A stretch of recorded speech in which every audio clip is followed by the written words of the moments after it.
वो उतना बड़ा पेड़ उसी गुठली के भीतर में है। उसी गुठली के भीतर में अनंत अनंत फल देने वाला वो पेड़, और कितने दिनों तक धरती में रहेगा, ये सब उसी के बीज में विद्यमान है।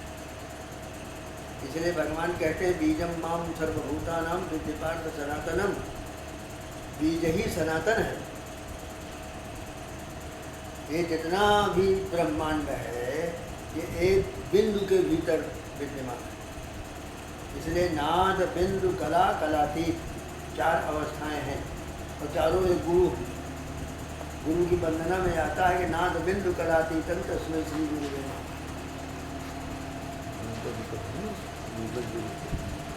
अब हम उसको मानते हैं बिंदु त्रयम थे।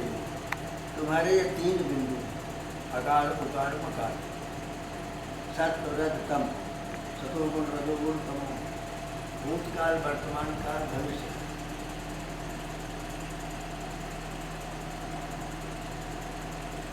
तो हम अपने प्रगट मूल में आते हैं। विकास किस चीज़ का? इस स्थान पर यदि हम विकास की बात करें, ये विकास पहले से ही था। पहले से ही इस यहाँ पर विकास कार्य था। यहाँ पर 10 मकान बने थे, 15 बने थे, 5 बने थे, और इतनी अट्टालिकाएँ बनी हुई थी। भारत में जितनी अब तक बन चुकी हैं और आगे अभी बनती चली जाएंगी, आप उसको विकास कहेंगे, हम उसको विकृति का परिणाम कहेंगे। बौद्धिक विकृति का परिणाम। बौद्धिक बुद्धि जिस समय विकृत हो जाती है, उस समय उसमें जो परिणाम उसका होता है वही था। राक्षसों ने बहुत बड़ा तप किया। तप करने के पश्चात एक फल मांगा, हमको ये चाहिए। ऊपर भी न मरें, नीचे भी न मरें, कहीं भी न मरें, मनुष्य से न मरें, खड्ग से न मरें, किसी चीज़ से न मरें। इस तरह के वरदान मांगे उन्होंने, और अपनी शक्ति को द्विगुणित करने के लिए मांगा। एक त्रिपुरासुर था जिसने ऐसा मान लिया, तो उसके पश्चात उसने अपने विज्ञान के द्वारा, अपने उस भौतिक विज्ञान का उसे वर मिला, तो उसने 3 पुर बनाए। वो 3 पुर, 3 नगर, तीनों आकाश में रहते थे। एक लोहे का था, एक सोने का था, एक चांदी का। त्रिपुर बहुत बड़े थे। उनमें धाराएं, नदियाँ बहती थी, जंगल भी थे, पशु भी रहते थे, पक्षी भी रहते थे, और बड़े बड़े हिंसक हाथी घोड़े ये सब जीव भी रहते थे। भवन भी बने थे, अट्टालिकाएँ भी बनी थी, कूप भी थे, बावड़ियाँ भी थी, खेती भी होती थी, सब कुछ।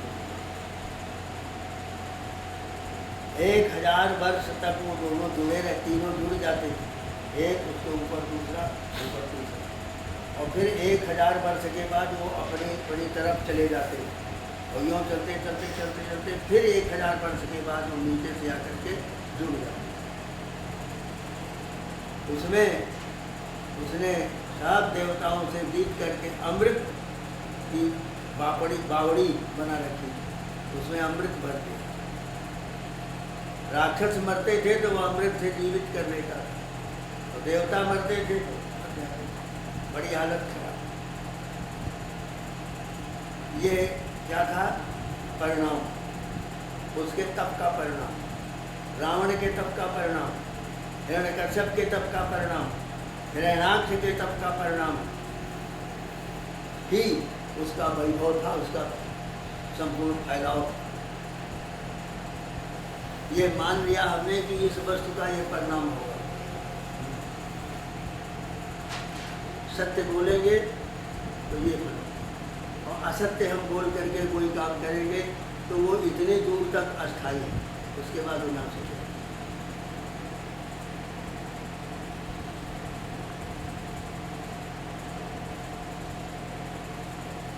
आया है उसमें कि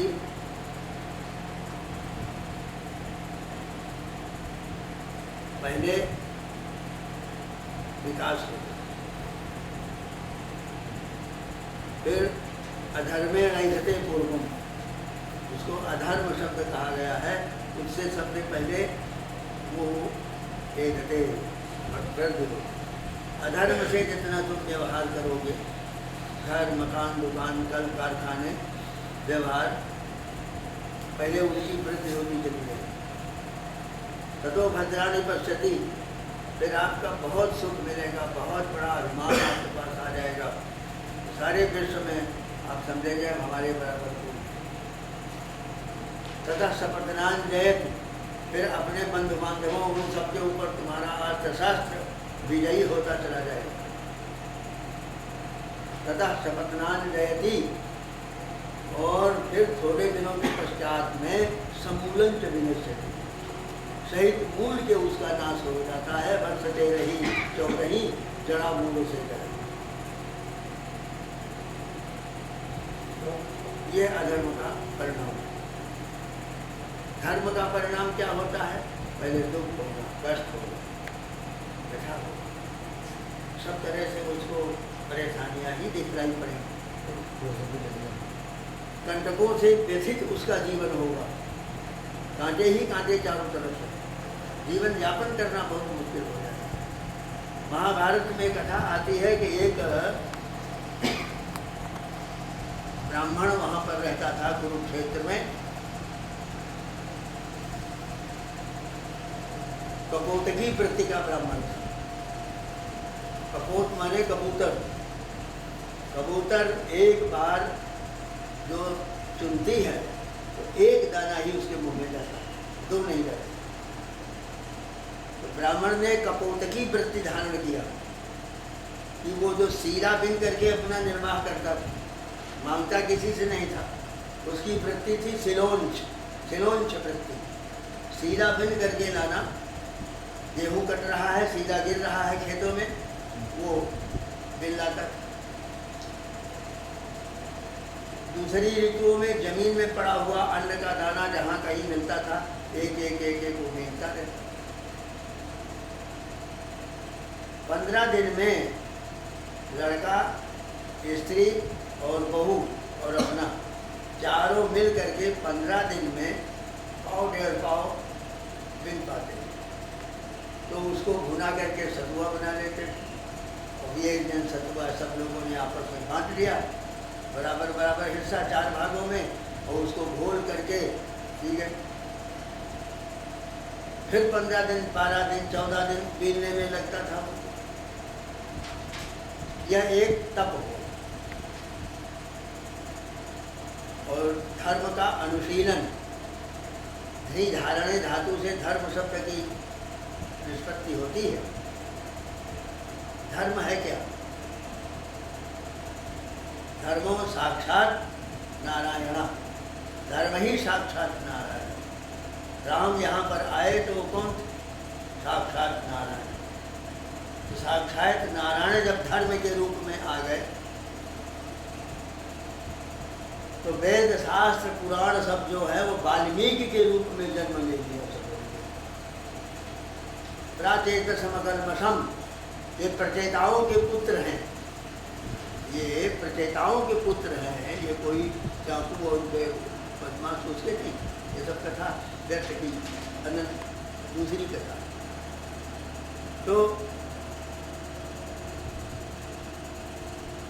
एक दिन की बात है कि वो ब्राह्मण जब सब बना करके सतुआ और ये सब आपस में बांट लिया, और नदी से पानी लाना, घड़ा भर पानी था, वो भी बांट दिया गया 4 भागों में। खाने के लिए बैठा तो पहले प्रतीक्षा करता था कोई अतिथि आ जाए तो उसको कुछ दे। दैनिक उसका यह होता था प्रतिदिन। तो उस दिन परीक्षा लेने के लिए स्वयं धर्मराज एक ब्राह्मण का वेश धारण करके, ब्राह्मण नहीं, एक चंडाल का वेश, जय हो महाराज कपोतकी ब्राह्मण की जय हो, आप बड़े दानी हैं, बहुत अच्छे। चांडाल पीछे था, ब्राह्मण आगे आ गया। महाराज हमको बहुत भूख लगी है। तो एक शेर में एक पाव सबको आया था। तो ब्राह्मण देवता ने एक पाव जो सतुआ है उसको, अपना सतुआ उसको दे दिया। वो पी गया, उसका भूख बहुत है, तो उसकी स्त्री ने दे दिया, वो भी हिस्सा दे दिया। कहता भूख तो भी हमारी गई नहीं, बहुत तेज भूख लग रही। लड़के ने कहा हम बहन तुमको नहीं देने देंगे, तुम छोटे हो, सूख जाओगे, मर जाओगे, 12 दिन तुम चल नहीं पाओगे, 12 दिन में फिर इकट्ठा होगा। उसकी बहू ने कहा कि हम भी अपना हिस्सा दे देंगे। इन्होंने कहा कि अरे तेरे को हम लाए हैं प्रतिज्ञा करके, कह करके इसको कोई तकलीफ नहीं होगी, खाना खिलाएंगे और तुम भी दे देगी तो फिर 15 दिन में तो तुम दोनों मर जाओगे। बड़ा भारी 2 अध्याय में बड़ा भारी शास्त्रार्थ है, धर्म अधर्म की वहाँ लड़ाई है। सुनाएंगे किसी दिन आपको प्रकरण उठाकर महाभारत। तो अंत में लड़के का भी हिस्सा खा गए और चौथा उस बहू का भी हिस्सा सब उठा कर दो। कहता है कि वो बहुत ज़्यादा तृप्ति हुई है, ब्राह्मण देव धन्य है, आपने आज बहुत भोजन कराया, आपको बड़ा भारी पुण्य प्राप्त हुआ है, धन्य हो। ये कहकर वो तो चला गया। अब रहा कि एक घड़ा पानी है, लो 1-1 लोटा हम पानी ही पी ले चारों आदमी। इतने वो चंडाल आ गया, जय हो बड़ी प्यास लगी हुई है, ब्राह्मण देवता पानी पिला दीजिए हमको। वो घड़ा भर सारा जल पी गया। दोनों को उठा करके स्त्री जब गिर रही थी, इसी समय पर धर्मराज स्वयं प्रकट, ब्राह्मण देव यह विमान आपके लिए आ रहा है, सपरिवार आप स्वर्ग में जाएं। आपने बहुत इस वृत्ति के द्वारा और ऐसे संकट के समय पर भी आपने अपने दान रूपी कर्तव्य का पालन बराबर किया, दया रूपी कर्तव्य का बराबर पालन किया। दान, दया और दमन जो है इंद्रियों का, ये सब करते हुए आपने इन तीनों नियमों का पालन किया। इसलिए प्रजापति ने जो दा दा दा 3 बार कहा था, उस दा का आपने पूरा प्रयोग किया है, इसलिए आपको पूर्ण स्वर्ग प्राप्त होगा और वहाँ फिर आपकी मुक्ति हो। उसी समय विमान आया। हम बात ये कह रहे थे, एक विकासवाद है और एक परिणाम। परिणाम होता है आपको जब बतलाया जाता है, जब करने का कोई परिणाम है। आप एमए की परीक्षा पास कर रहे हैं, उसका कोई परिणाम है।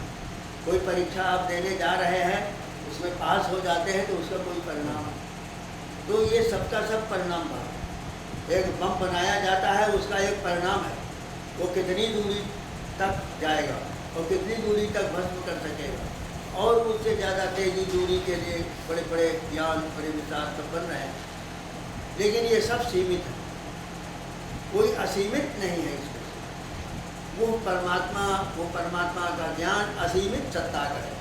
तद्यथा महामत्स्य उभय कूले संचरति तथैव चयोमयमायं पुरुषः स्वाप्नान्तं च चान्द्रान्तं। जैसे ये धारा बहती हुई चली आ रही है गंगा जी की, इसके 2 किनारे हैं।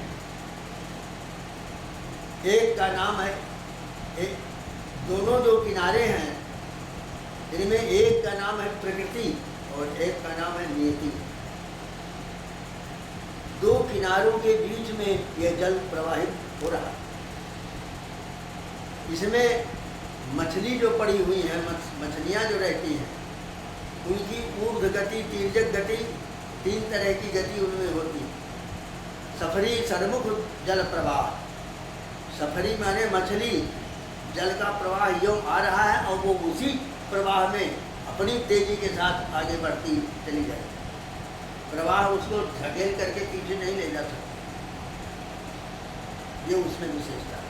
ज़्यादा झड़ी लग जाती है आकाश से बादलों की, तो उनमें से सफरी छोटी छोटी मछलियाँ उसमें बूंद के सहारे चढ़ करके आकाश में पहुँच जाती है। सुना जाता है, पेपरों में भी आता है कि हाँ मछलियों की दृष्टि। इसी प्रकार से ये जीव जो है वह अनंत काल से ये सब के सब बहते हुए चले जा रहे हैं। सूकर कुकर कीट पतंग आदि की योनियों में ये बहते हुए प्रवाहित होते हुए चले जा रहे हैं, जिनका एक किनारा प्राकृतिक है और एक नियति। नियति के किनारे में पानी ज़्यादा बढ़ जाता है और प्राकृतिक किनारे में बराबर रहता है। प्रकृति हमको, आपको, सबको जिस प्रकार से देती है, मन देती है, बुद्धि देती है, चित्त देती है, अहंकार देती है। 5 ज्ञानेंद्रियाँ हैं, 5 कर्मेंद्रियाँ हैं। 5 ज्ञानेंद्रियों के विषय हैं, 5 कर्मेंद्रियों के विषय। मन, बुद्धि, चित्त, अहंकार, ये 4 अंतःकरण चतुष्टय। इसके आगे 5 इसमें फांसे रहते हैं। मनोमय कोष, आनंदमय कोष, विज्ञानमय कोष, अन्नमय कोष, प्राणमय कोष। फिर इसमें 5 वायु रहती हैं, नाग, कूर्म, क्रिकट, देवदत्त, धनंजय। एक वायु से हमको डकार आती है, एक वायु से अंगड़ाई पैदा होती है। इस तरह से 5 वायु शरीर में निवास करती है। ये कुल मिला करके सांख्य दर्शन है 25 होते हैं। पंचविंशति तत्वात्मक ये प्रपंच है। इसके भीतर आकर के प्राण, अपान, उदान, व्यान, समान, ये 5 वायु और 5 वायु विकृतिक, 5, 5, 10, 5 ज्ञानेंद्रिय, 5 कर्मेंद्रिय, 10, 20 हो गए। और इनके विषय जो डबल हो गए। फिर आ गया इन सबों के ऊपर साम्राज्य किसका हो रहा है? मन का, बुद्धि का, चित्त का, अहंकार। मन का भी स्रोत पूर्व जन्मार्जित। एक पिता के विपुल कुमारा, वो ही पृथक गुणशील अपारा। एक पिता के 4 पुत्र हैं, वो पंडित, वो तापस ज्ञाता। कोई पंडित हो जाता है, कोई तपस्वी हो जाता है, कोई भिखारी हो जाता है, कोई चोर परमात्मा हो जाता है। एक ही गर्भ से माता के एक ही स्थान से चारों पैदा हुए, लेकिन उनके अंदर जो संस्कार है वो